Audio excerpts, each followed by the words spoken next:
Hello and welcome to the 27th Degree with Chris and Nancy. Our guest today is Shelley Honeycutt discussing college planning.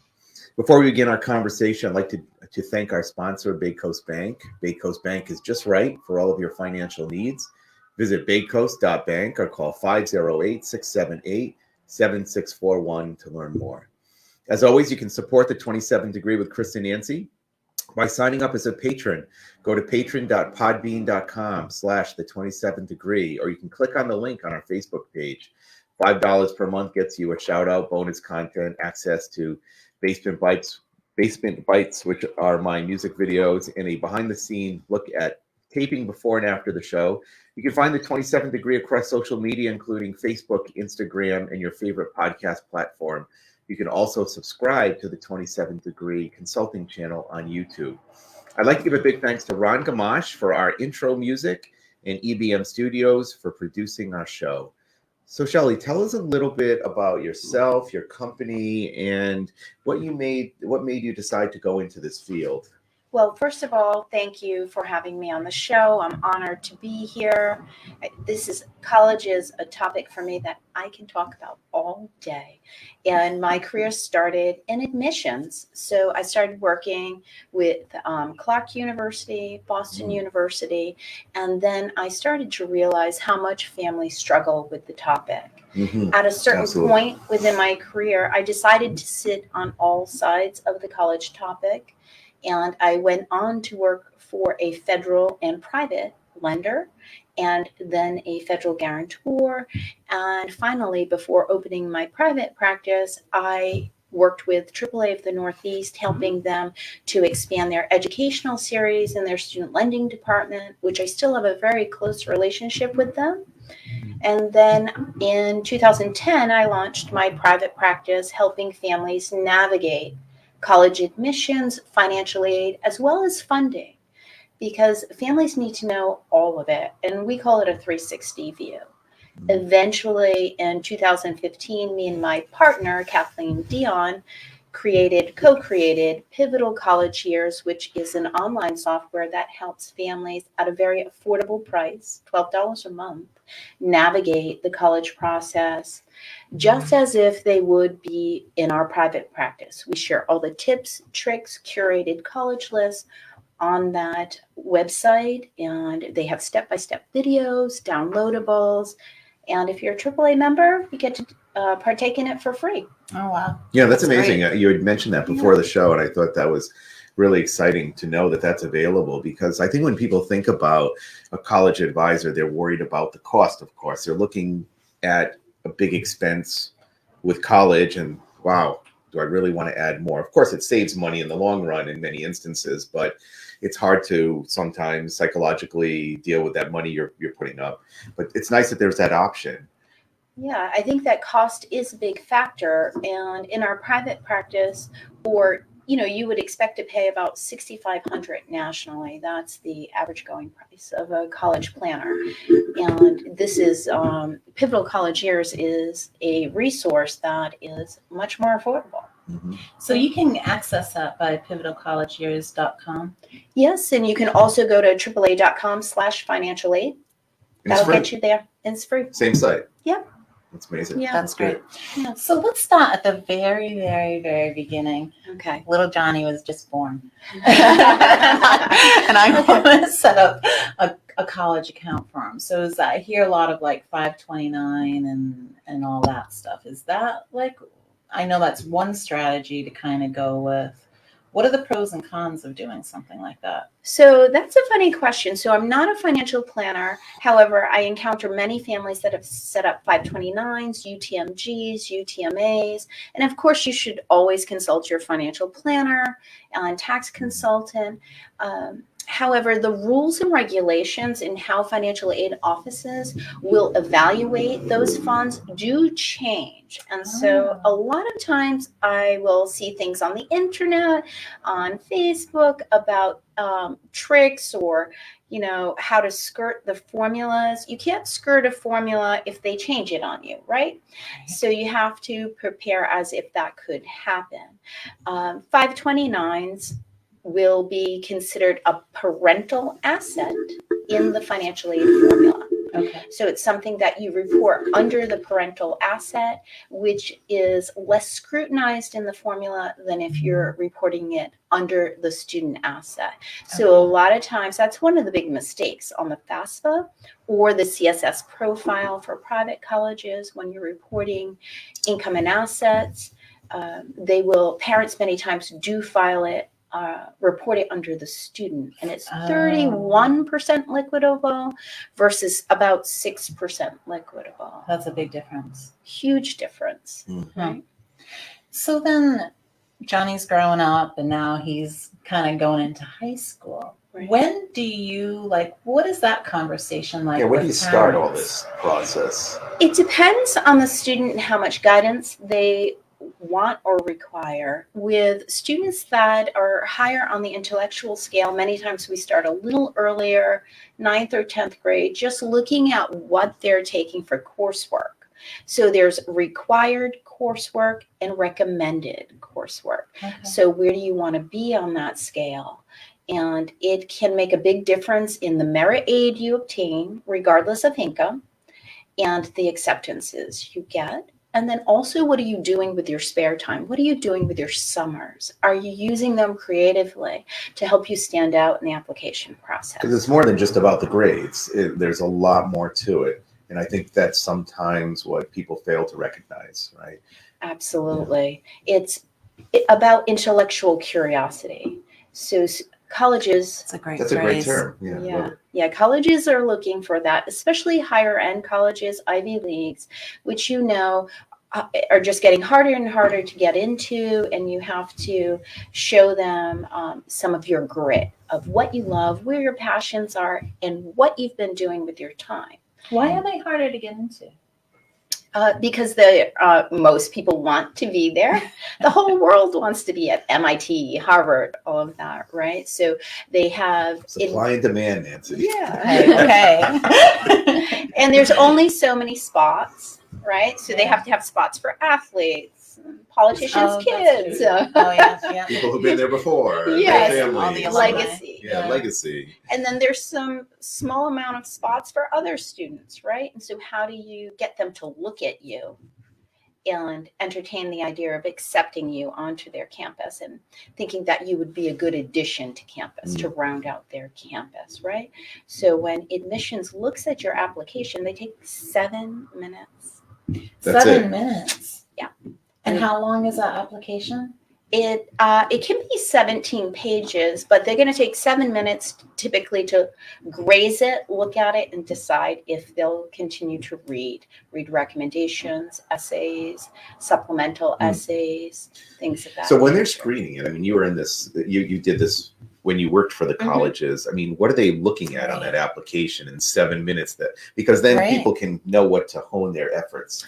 True. Indicators. So we have indicators behind the scenes, right? So recently under COVID, there was a lot of talk about not using SAT scores or ACT scores. Well, we've always known how to do that.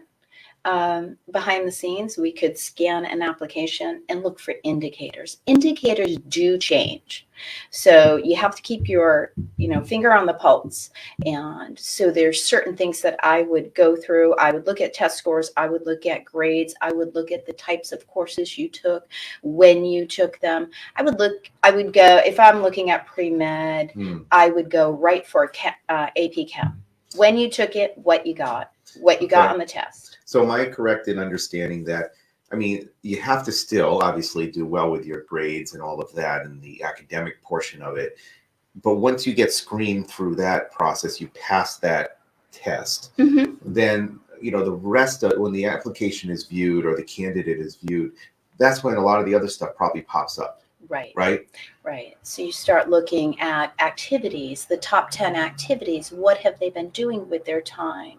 How creative have they been? Have they been intellectually curious about the Okay. major that they're saying that they want to pursue? So they got the first So they hurdle, linked they have to it. do well with their grades, and the second hurdle is all this other stuff. Mhm. That's interesting to know. So unfortunately, you just can't do a lot of interesting things and have terrible grades and probably get in.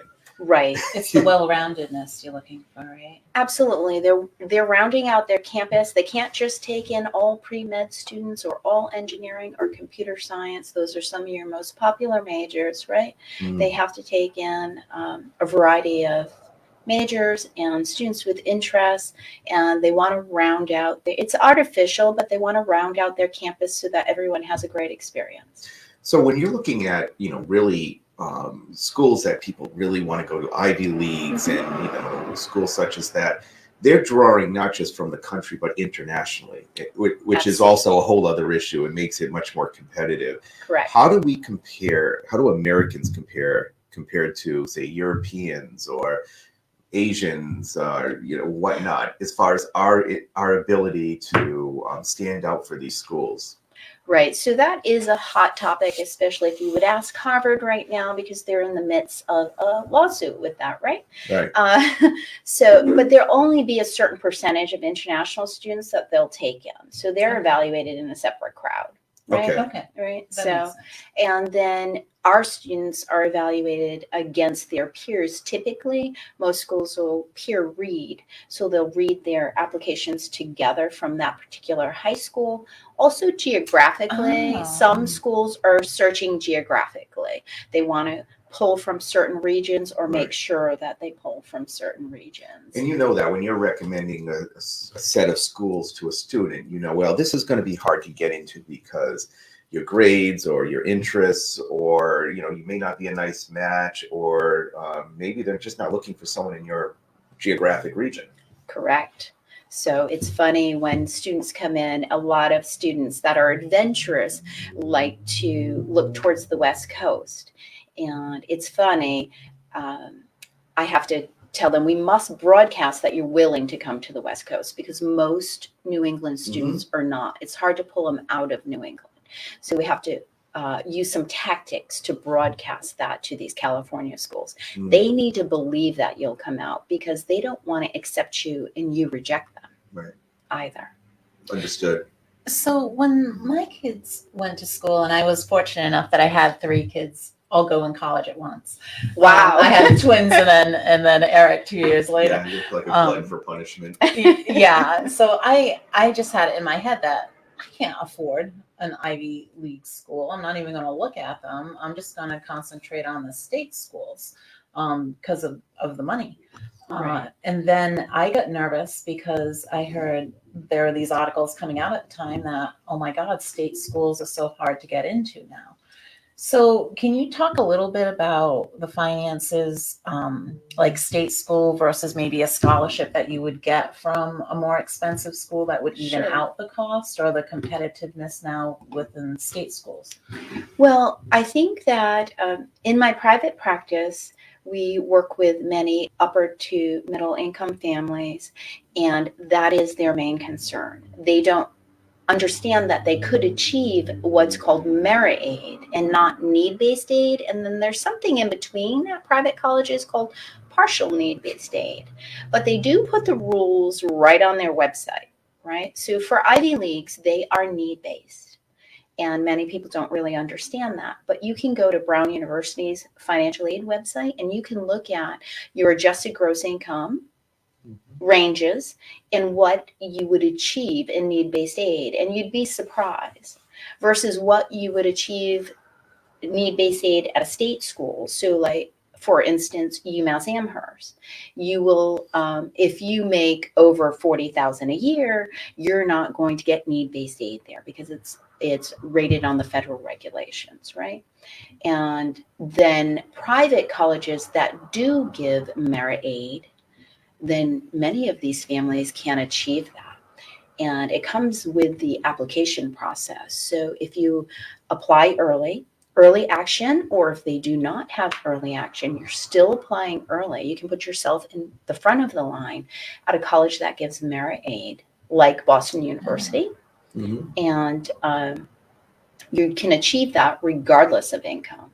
So for middle to higher income families, it's always good to cast a wider net with your college list. And yes, you should have some state colleges on your list to lean back on, but then put in their private colleges that give merit aid, right?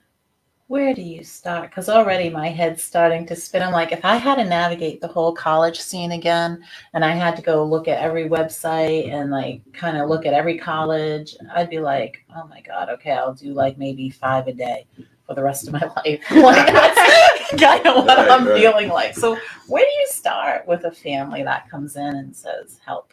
Yeah, what's the process? That's funny because it has to go along with personality, right? We have to do a social fit, and parents are surprised that comes first, and academic fit as well as a financial fit, right? So you have to get to know the student, and many times it's starting with a resume, and it sounds like that's busy work, but it's not. I get to know the student through their resume. We're actually building their application before they know it, and we're going to use that 5 times in the process by the time we finish. Oh, wow. Right? So with my students, I always ask them to let me know if they think this is busy work, because the resume feels like that until they realize they need it when they don't have the time to develop it, right? And that's how we start. And then we also start with planning testing strategy. Although colleges are more lenient, West Coast state schools are no longer even accepting them. You cannot even send them test scores. Oh, wow. I didn't know that. Did you? Mm-hmm. I didn't know that actually, but we didn't apply to any West Coast. West Coast schools. So. So testing is something that we have to get out of the way early because it's stressful for the student. Many times if they're not good at standardized testing or they get very nervous, it's something that makes them too anxious in the process. So you have to know when enough is enough and you move on. And we do something called a fair test strategy, meaning we're going to suppress test scores at certain colleges. Really interesting. Yeah. So now, when someone's just going into high school, if let's do a specific scenario, they're looking to become a teacher at Bridgewater State. That's where they want to go. That's what they know they want to do. Mm-hmm. They're a freshman. Like, what's their strategy? So if they want to teach and they live in Massachusetts, most of the time I would say stay within Massachusetts. Bridgewater is a great school for teaching. They're really one of the model systems across the nation, how they approach it. The students typically double major. They have a very robust program over there. So I would say that Bridgewater College would be a great place for a student that wants to go on to teach. And it would be affordable as well. As you know, teacher salaries probably are not what they should be. And you can't really go into deep college debt and carry that, because it'll go from 10 years to 30 years easy. Right. Yeah. Right. I mean, that's a situation where someone knows what they want to do, but how often is it that someone goes into high school and they just know right from the get-go what they want to do? It's probably, you have a lot of clients who probably have no idea, right? Can I tell you how I filled out my college application? Okay. And don't faint. Yeah. Don't want to be an engineer, don't want to be this, don't want to be that. Nursing was the one that was left. So that's what I decided to be, and it worked out. I love it. Yeah. Right. But it was just like that. I had no clue. You're 17, you're picking a career. It's like, it was the last one left on the list. Yeah. I mean, I would think there's probably some of your clients who know, but probably a large percentage who have no idea, right? They don't. They come in or they think they know. And usually it's about skin deep, where it's mom did it, dad did it, auntie did it, or I love this teacher, and so I think I want to teach this particular subject. And we do career exploration with So students. that's what I was wondering. So Yeah. so that's part of what you do. You explore Absolutely. and help them to determine what they may want to do in the future. It's very interesting when they start looking at what their interests are, what they're good at, and making sure that 80% of what you're good at is sitting in that career field, such as biology, right? There's 50 different career paths. But what do I like to do? What am I good at? And does that align with this profession? Also, how much education do I need to have in order to pursue this education, right? And then what does it look like in curriculum? Because students are very surprised. I do have a lot of students that come in and say, I want to be pre-med, or I want to be a physical therapist. Great. Do you know you're going to get a body in grad school if you go pursue PT? Oh, no, I didn't know that. Okay, let's start there. Let's look at the curriculum. Do you know that you're going to be taking Chem 1 and 2 of the lab, Organic Chem 1 and 2 of the lab, Calculus 1 and 2? If you're engineering, you'll be taking Calculus 1, 2, and 3. How does that sit with you? So when they look at curriculum, they get really excited, or they go, oh, I didn't realize that, and that's not my suit. That's not what I do well. Thank God they're finding that out at this stage and not like having to change majors halfway through. Parents really are surprised that I introduce curriculum, college curriculum, to the students, but happily. They're like, I never thought about looking at that. Oh, yeah. And you have to look at the future. That's only a couple of years away. So do you like it? Right. So when do parents start this whole process? Is it when they get to high school, or should they be thinking about this before, or what do you think? I think that parents automatically start thinking about it as we turn to 8th grade. I think high school's coming. What should we be thinking about? What should we be doing? And we have a great checklist on the Pivotal College Years portal that you get when you log in. It's right at the top for 8th through 10th. And then 11th and 12th, it's interactive because I love things when you check it off, it gets crossed out. But you should. So there's different things every year they have to. Yeah, they should be thinking about, and how am I exploring these interests with my student? What are they doing as far as summer camps? Can I introduce them to a professional that I know that they're saying they want to go into this field? We even have students shadow. We have students before COVID. We have a couple of doctors that will take kids in and allow them to watch surgery. And it's amazing how they come out of those experiences all with a different idea and a different occupational direction. And they come out and say, oh, I'd like to be an anesthesiologist. Oh, I want to be an ER nurse. There's so many different ways that they come away from the same experience. That's interesting. Yeah. So then when someone's going into high school, and when we're looking at your previous statement of like really being kind of well-rounded, and I kind of want to touch back on the indicators that you said, like the 6 or 7 indicators. But now a student who's not going to be valedictorian, they're just your average Joe student, solid B student, maybe not in all the top level classes, just like your average good solid student. Can we talk about what their chances are for acceptance and like what kind of strategies that they should use? So just because they're not taking all the APs doesn't mean they can't stand out in the process and find a really good home. And I call college a home because 9 months out of the year, you're there. So you got to love it, right? But they can increase their rigor. Maybe they're taking regular college prep courses so they could move on to a few honors courses. They could spend their time in the summer doing something that they can talk about on their application, right? So for instance, I've had students work at URI with a professor, and just from emailing, adults love to help students, and I tell them Yeah. this all the time, you'd be amazed at what adults will say yes to for you. So we just have to reach out to them. So in one particular incident, I had a student who was very interested in nuclear engineering. She reached out to a professor at URI. She got to go into their labs, do experiments. When she applied for nuclear engineering, she talked about it in supplemental essays. It helped her stand out, and it helped her get a spot at UMichigan. That's great. That's great. So that was, and it was fun for her, and it also served as a senior project as well. So it was multi-purpose. I'm going to talk about my son, Eric, for a minute. Eric, I hope you're not listening. But, you know, we just figured he would always go to college. It wasn't anything that was ever a question mark till he got to high school. And then it's like, just please graduate, Eric. Just please graduate high school. And I think, you know, after his third suspension, you know, where he was just kind of laying at home, I'm like, you know, no way.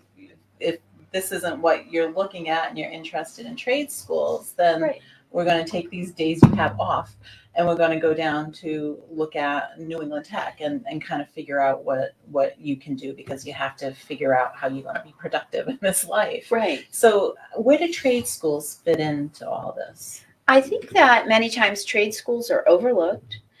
There's quite a need out there. Absolutely. But many times community colleges are doing a fantastic job with marrying some of the trades to an associate's degree, right? So as well as New England Tech, there's great technical schools out there that are also covered by federal aid as well. So a lot of people overlook that, even if you're going to be a cosmetology student, or if you're going to learn how to weld or be an electrician.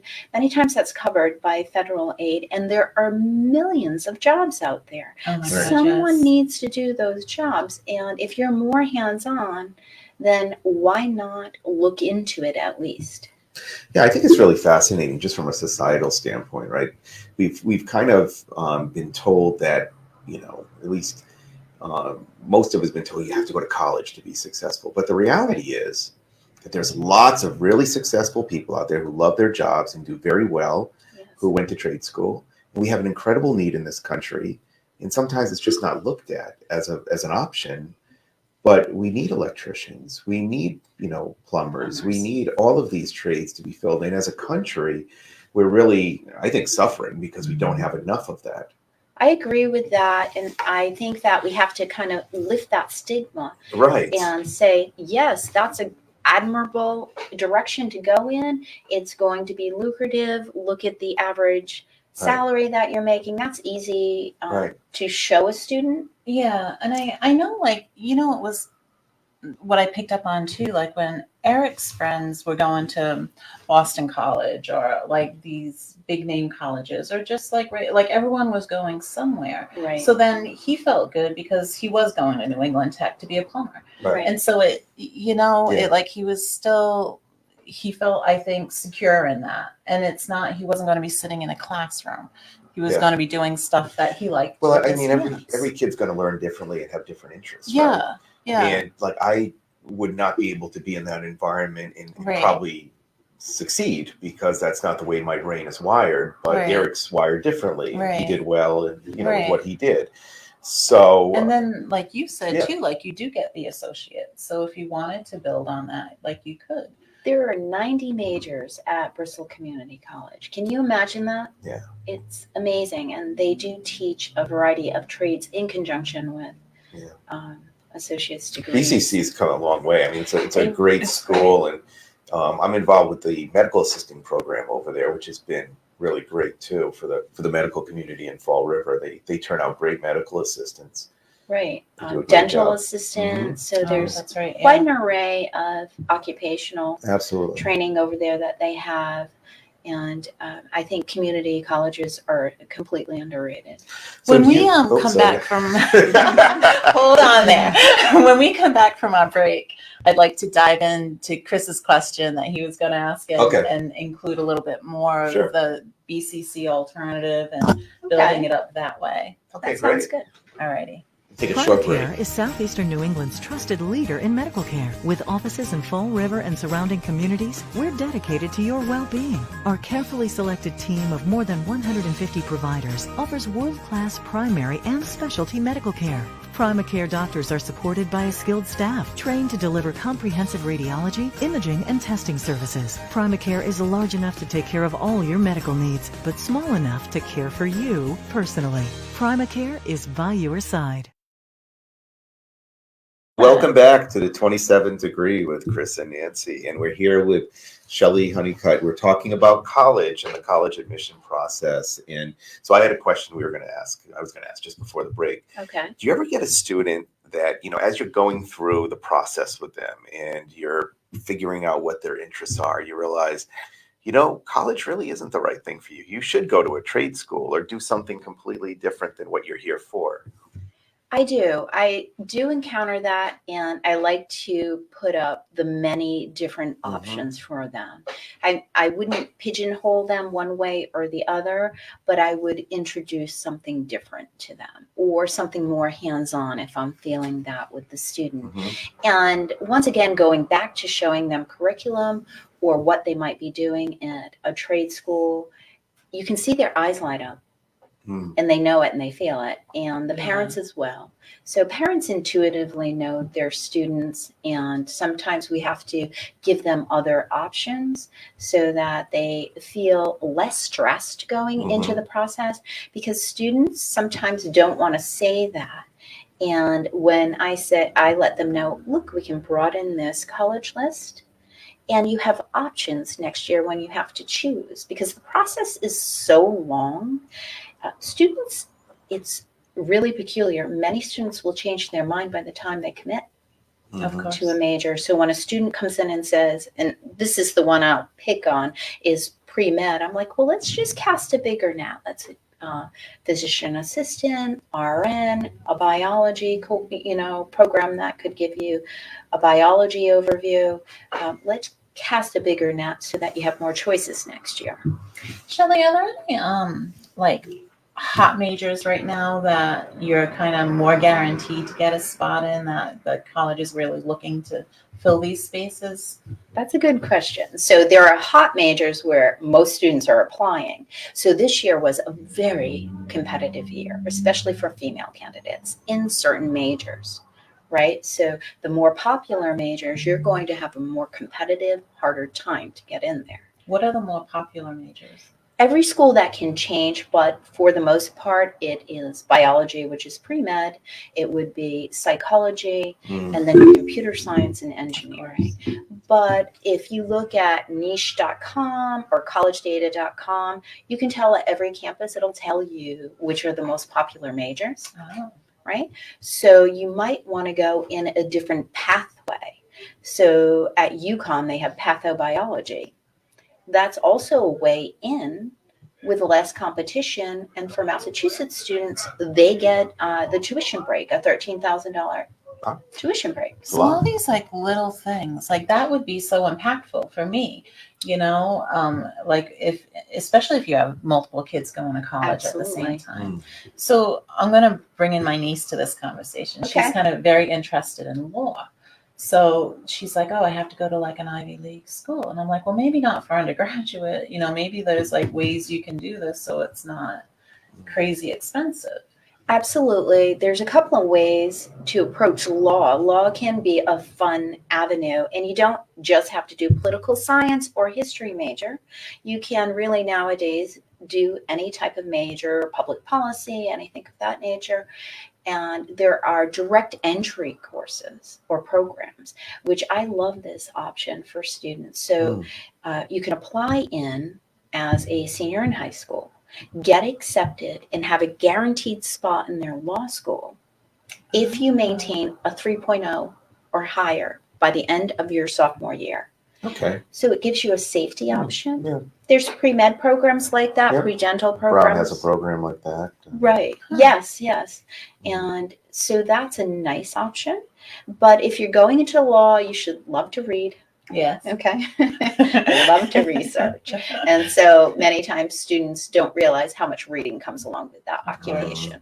Yeah. So, So now, what is the agreement with BCC and like the state schools? So if you go to BCC, Mass transfer. yes, Yeah. can you talk a little bit about that? So it has changed a little bit. So I'm not up on all the details, but this is the basic way that it works. You go to BCC, get your associate's degree, which is great because you preserve those 60 credits. Yeah. Right. So if you don't go right on to your bachelor's, you still have that preserved. Right. And then you'll move on to UMass Dartmouth or one of the state schools, and they give you a discount on the tuition if you have a GPA of a 3.0 or higher, I believe, with them. And is it an automatic acceptance? Yes. Yep. That's nice. Yeah. That's great. So those very are nice. great programs, right? And quite a saver. Yeah, it's very cost. Yeah. So you do 2 years at BCC, Sensitive. and then you would go on if you wanted to right away or at a later Right. time, and do 2 more years over at, say, UMass, and you'd have your bachelor's degree. Correct. And I Interesting. wouldn't suggest a gap because when we have a gap, statistically, many of us don't return. Right. Right. But if you have to, you can. Right. Yeah. So now suppose a parent who just put off saving for college and I have zero saved. Like, can you kind of talk about what the average expense is right now and what options are? For me, if I was just not able to save, I've been scraping just to meet groceries every week. Right. And that's a great question. And I think when we're touring, and this is the time of the year where juniors are touring, right?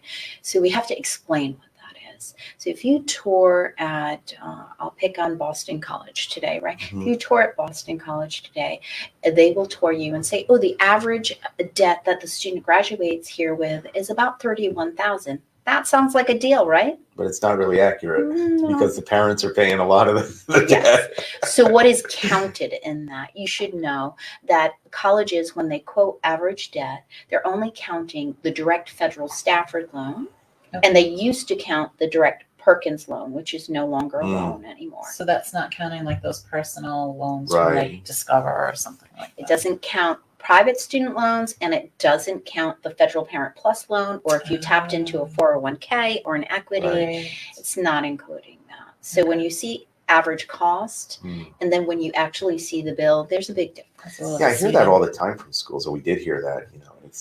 I always scratched my head. I said, this doesn't make sense. There's Right. no way. Right. And so that's part of transparency. And even if you look at on the college score report through the White House, you can go look that up for each college. It still gives you that number, the lower number. So it doesn't help consumers, right? Right. So if you're looking at University of Massachusetts at Amherst and you're in state, you're going to spend about $30,000, right? Unless you meet need-based federal year? guidelines. Yeah, Yeah. for room and board and tuition. So that's the whole shebang, like to go Right. there. Right. So And- $30,000 a year. And then if you're looking at private colleges, many of our in our private practice, many of our clients will pay between $25,000 to $28,000 at a private college based on merit aid, and sometimes they will achieve something called partial need-based aid. So it might appear on the award letter as a grant or something of that nature, but they do have higher incomes, and they achieve that where they wouldn't achieve need-based aid at a private, at a public university like UMass Amherst. So again, if I'm worried because I have 3 kids at home and they're all going to be starting college, 30 grand. So maybe they don't live at school. Does that half my bill? It does. It significantly drops it, especially if your student's living in Boston. But I would tell you it also changes the experience. Right. So your freshman year, if you can manage it, I would say if you have to choose, I would try to make sure the students on campus freshman year, so they make those connections.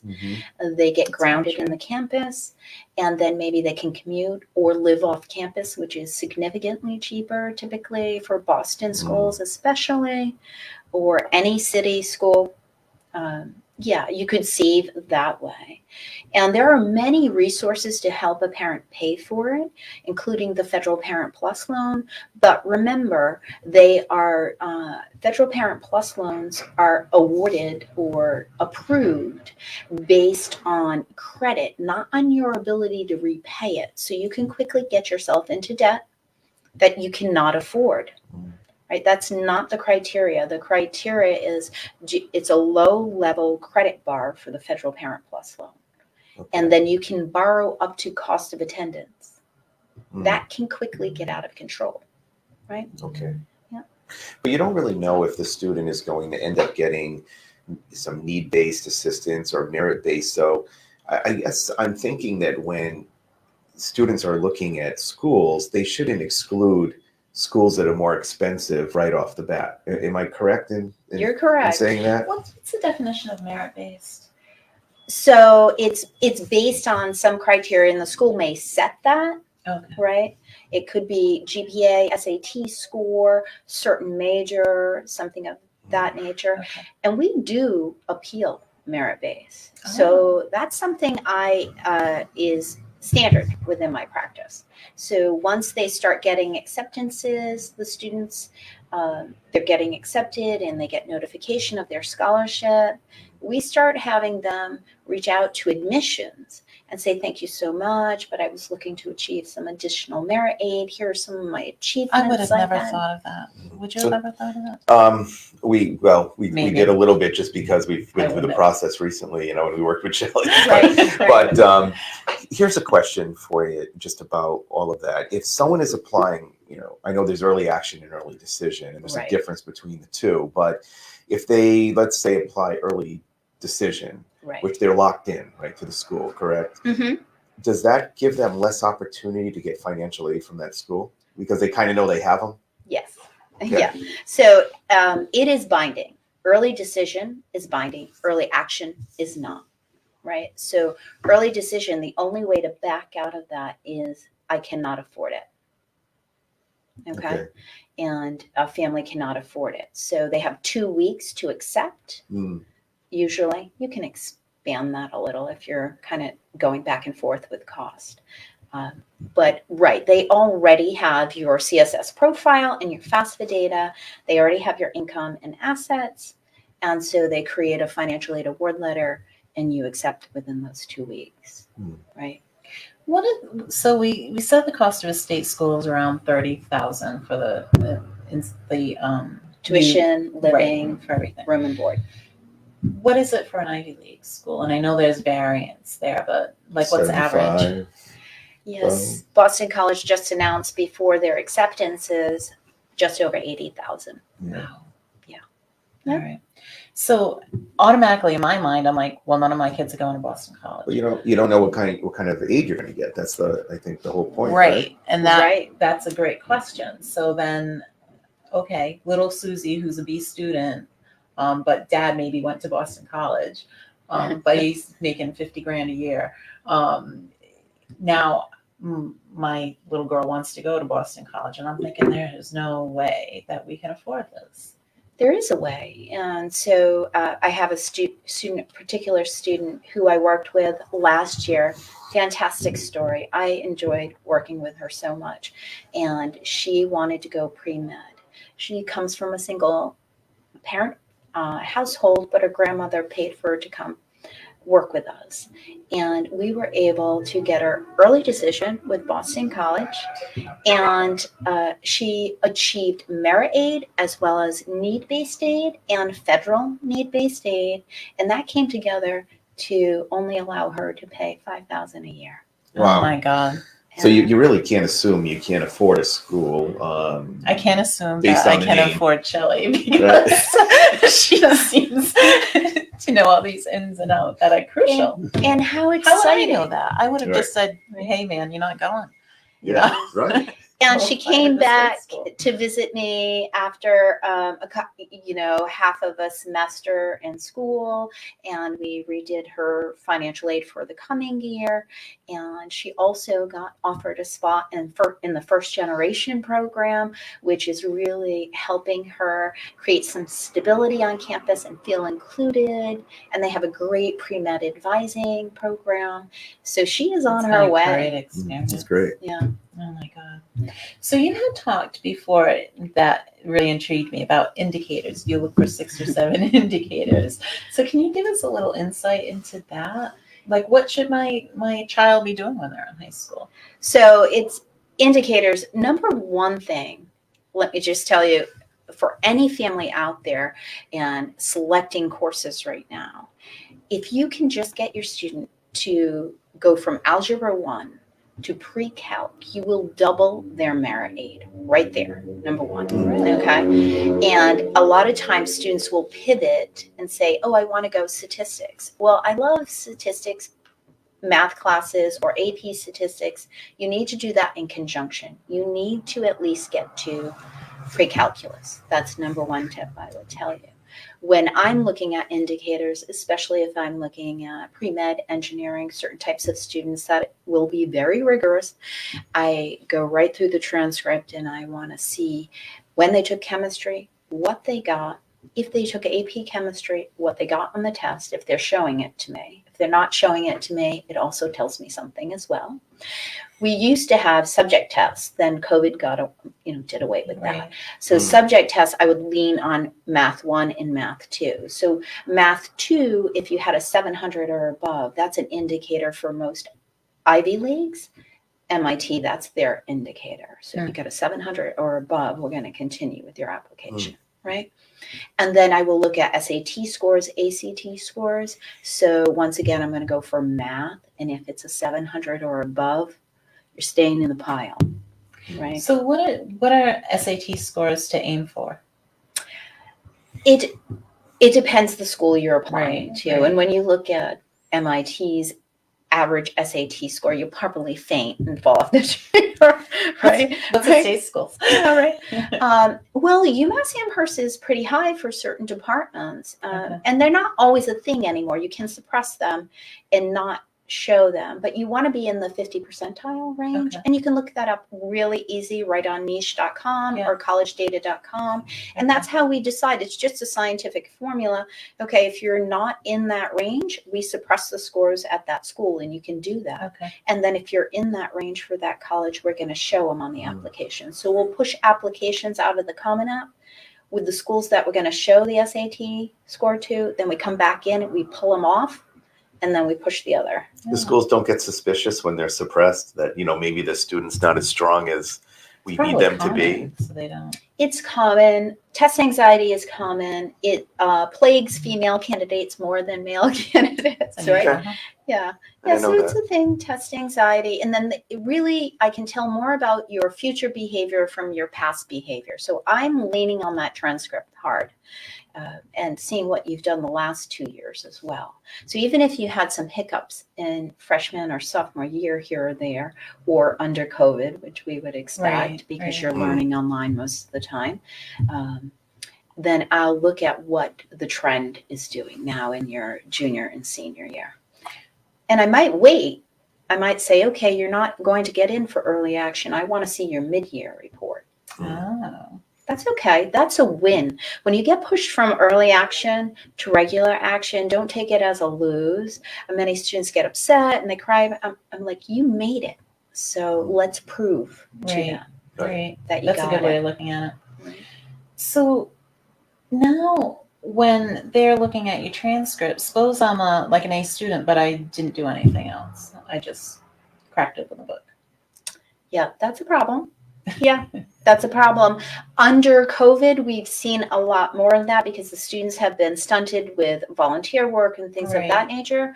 But you still need to think outside of the box. With students, we were doing virtual touring, virtual volunteering, virtual touring as well.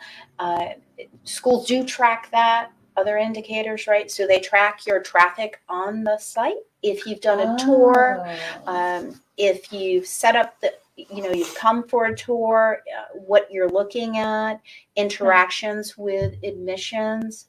So then, like in my mind, I'm thinking, okay, child of mine, you're gonna go out first. All of a sudden, I thought about that Guns N' Roses song, "Sweet Child of Mine." That's it just popped into my head when you said that.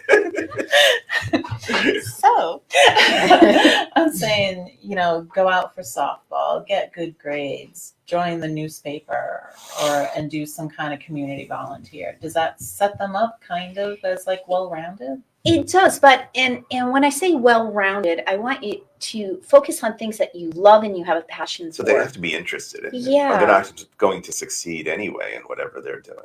And I've had students say, follow soccer since they were 4 years old, and then they get into 11th grade and this is not where my passion is. It's okay to pivot. Let's find something really interesting to work into your activities and a place where you feel like your time is being well spent and you can get excited about talking about it. Okay. So we're really looking for things that they can incorporate into their lifestyle and kind of show who they are. Right. More than just like tick, tick, tick. Absolutely. So I'd rather see depth in music or depth in science somehow versus everything. Yeah. Okay. Yeah, that makes sense, I guess. It makes sense now, but like when I was thinking about this before, I'm like, it made sense in my mind till you said it didn't. You must do a lot of what you do must be psychology. I'm thinking about these kids, they're overwhelmed. The parents are overwhelmed and they don't know what to do. And it must be you must be like a psychologist sometimes, right? It's a little bit therapy and a little bit of coaching. Yeah, coaching. That's maybe a better term. Yeah. And I think under COVID, they've experienced a lot of things. But when they sit with me and they hear, you're not alone. Right. A lot of kids are feeling this. This happened. Chemistry C- happened to a lot of students under COVID. Yes. Let's talk about what we can do about it and what we can't move. What's done is done. Let's move on. Testing isn't your thing. Let's try it out. But then there'll be a point where we say, okay, we're not going to put our energy into over prepping for testing. We're going to put our energy into this. Right. So that they know there's an end in sight as well. So then let's talk about the college essay. Oh, yeah. I love it. This is my favorite piece. It's creative. They get to be creative and they get to show off their talents and who they are. Can you tell, like when you were sitting on those committees for admission committees. Thank you. I totally drew a blank. Can you tell if the parent wrote the essay? Absolutely. We have antennas. You can. Language is generational, number one. Students will say certain things that parents will not. Yep. They'll use certain phrases. It just jumps out at you. People think that it doesn't. And many times I'll have students come in, what I call 911 cases. And the parents come in and they go, he has his or she has his essay. Okay, let me read it. And I read it and I say, this sounds very adult-like. Right? So there are mistakes in essays that get you into Harvard, Stanford, Villanova. Okay? There are mistakes in them. Okay? Interesting. Yeah. When Chrissy wrote her college essay, she wrote it on the incredible responsibility that she took on becoming a cashier. And I would have never said that in, but it was hers and it was well written as a kid and she got early acceptance into Bridgewater. But I think a lot of it was because they know for damn sure it wasn't me who wrote it. Well, Shelley has seen my kids' college essays. I've never seen them because they wouldn't allow me to see them, but I think they were good. From what I hear, they got into good schools. So excellent and interesting. Yeah, and that's the point. English teachers are great at reviewing them and giving you feedback, but creativity is the number one thing. You should make us like you. Yes. Tell us something we can't tell from your application and have fun with it. You can share ungraceful things as long as you've corrected them. Sure. Right? Yeah. And yes, your daughters, their essays were amazing. And we do not share the essays with parents. We tell the students that that's their responsibility. Yeah, they wouldn't let me say it.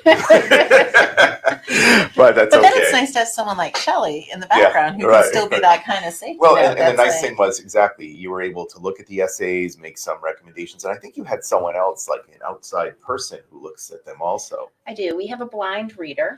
So, and I pick the blind reader for the particular student, and they read the essay and then they tell me what they know about the student. Mm. Okay. I want to know what a stranger would say. What because a I'm too great close strategy. Yeah. Right? Because you're like, oh yeah. And I'm too close to Yeah. it sometimes. Right. So I have to get that additional feedback.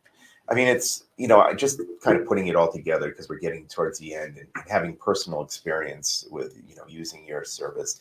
What I can say and what I'd like to share is that the college can be a really daunting process. It can be very, very difficult to navigate.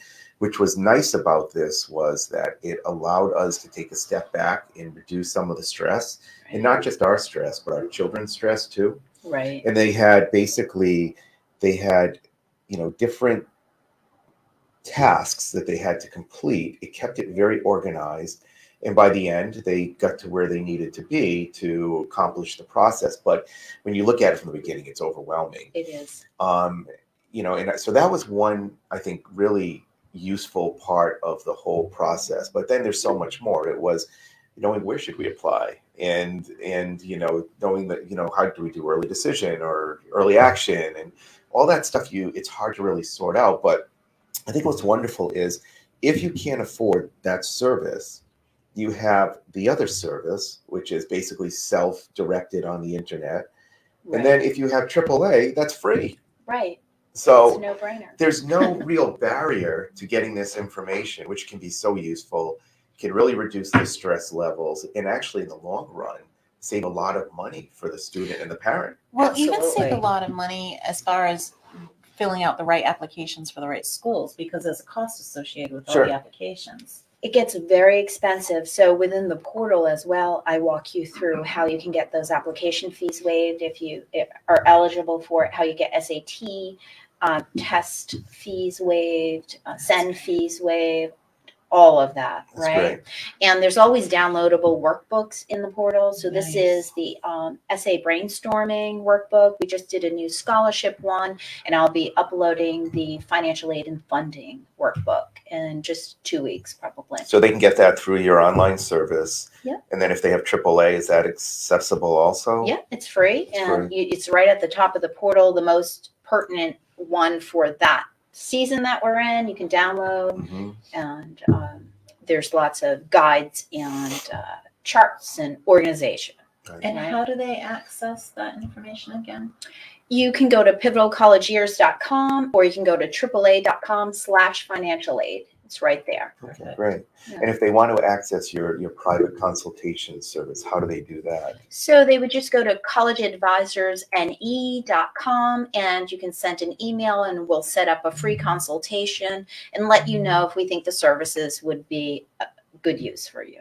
Okay, that's great. That's perfect. That's wonderful. Thank you you. so Yeah. much. So we're getting towards the end, and you did share one story that was really inspirational, but is there anything else you'd like to share, or maybe just a message to leave our audience with that you'd like to complete the podcast with? I think that college can be accessible to everyone. And I think that whether you're doing the portal or working with someone like me, that you should allow your student to explore ideas and colleges, apply for them, but don't fall in love, right? Because the price tag can be big. So make sure you caution the student before you go hunting, right? And that if this is the number mom and dad, or I can afford, we can afford, and if we can find a school that you fit in this number, that it's doable, right? So don't overpromise, and that I find a lot of families do that because they don't realize what the price tag could be. Okay, right? Great. That's perfect. Thank you. Thank you. Thank you so much. Yeah, this was a wonderful conversation. Really appreciate you coming here and spending the time with us. And I think it was very educational, and I'm sure that our viewers enjoyed it. And I just want to thank once again our Bay Coast Bank which is our sponsor. So Bay Coast Right. Bank is right for all your financial needs. Visit baycoast.bank or call 508-678-7641 to learn more. Shelley, thank you so much. This was great. Thank you. It was a pleasure. I enjoyed it. You two are fun. Thanks. All right, everyone. You take care.